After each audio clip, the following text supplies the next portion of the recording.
Since 1978, China has experienced the largest internal migration in human history. Nearly 160 million people, that's almost 12% of today's population, have left rural areas to seek work in the cities. The motivation to move was obvious. In 1978, everyone was poor, and rural incomes were less than 40% of urban ones. Suddenly, Communist China threw open its doors, and factories appeared in coastal towns, where farmers could make more money in a month than in a year growing rice.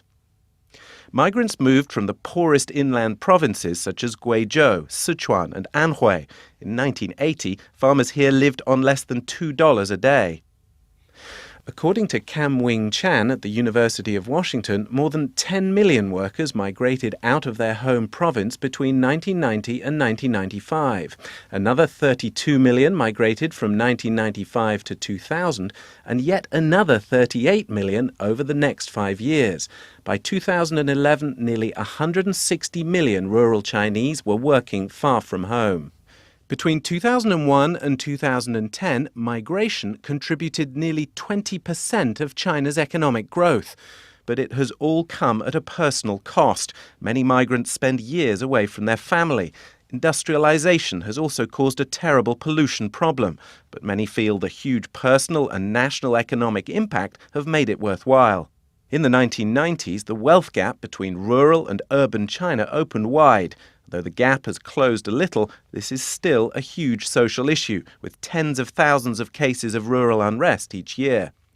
The city of Shenzhen, just over the border from Hong Kong, is a classic example of the speed at which Chinese cities have grown.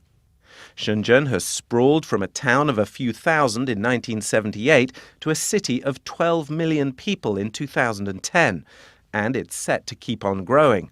The EIU forecasts that the population will hit 15 million by 2020.